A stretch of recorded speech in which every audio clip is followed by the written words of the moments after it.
High all, কেমন আছো তোমরা? অনেক দিন পরে আবার ভিডিওটা কন্টিনিউ করছি।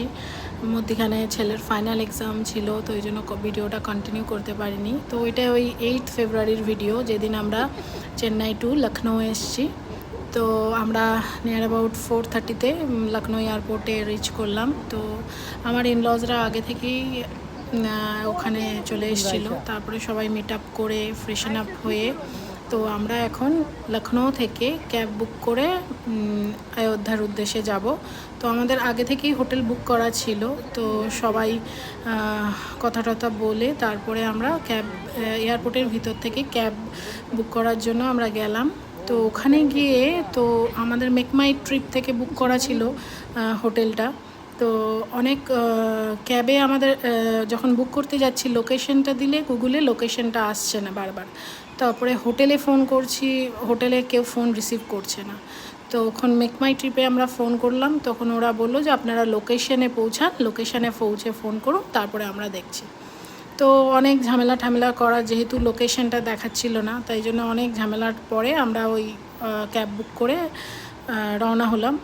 মাঝপথে আমরা এক জায়গায় দাঁড়িয়েছিলাম একটু স্ন্যাক্স খাওয়ার জন্য, চা কফি খাওয়ার জন্য। তো অনেক ঝামেলা হয়েছিল। আমরা অযোধ্যা পৌঁছে গিয়েও হোটেলে কন্টিনিউয়াসলি ইন দ্য মিডল আমরা কল করতে থাকি, কেউ কল ধরে না। মেক মাই ট্রিপ থেকে বারবার বলা হয় আপনার লোকেশানে পৌঁছন, লোকেশানে পৌঁছে আমাদেরকে কল করুন। তো সেটাই করা হলো। আমরা দেখতে দেখতে প্রায় 4 to 5 আওয়ার্স লাগলো। 8:30 মতন বেজে গেছিলো রাত্রিবেলা। তো লোকেশানে পৌঁছে মেক মাই ট্রিপকে ফোন করা হয়।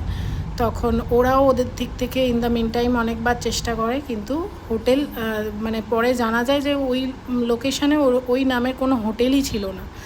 তো যথারীতি আমরা তখন ওই মুহূর্তে তখন ক্রাউড ছিল, কোথায় হোটেল পাবো, এতগুলো মেম্বার একসাথে, আমরা খুবই কনফিউজড হয়ে গেছিলাম। বাট মেক মাই ট্রিপ খুব হেল্প করেছে, ওরা আমাদেরকে অনেক সরি বলেছে এবং আমাদের যত টাকা বুকিং ছিল, আমাদের একদিনের বুকিং ছিল প্রায় 11,000 মতন রুপিস, ওরা আমাদেরকে রিফান্ড করে দিয়েছে। মানে ওটা বলেছিল ডবল রিফান্ড করবে, কিন্তু আজ অবধি ডবল রিফান্ড করেনি, কিন্তু যেই টাকা আমরা বুক করেছিলাম ওটা রিফান্ড করে দিয়েছে। অ্যান্ড বাই গড গ্রেস আমরা একটা হোটেল পেয়ে গেছিলাম, যেখানে আমাদের ক্যাব এসে দাঁড়িয়েছিল তার নিয়ার বাই আমরা একটা হোটেল পেয়েছিলাম, আর আমরা ওখানেই নাইটটা স্টে করেছিলাম। করে পরের দিনকে রাম মন্দির দর্শনে গেছিলাম। তো নেক্সট ভিডিওতে আমরা রাম মন্দির দর্শনটা দেখাবো। ততক্ষণের জন্য বাই, তোমরা সবাই ভালো থেকো, হ্যাভ আ নাইস ডে।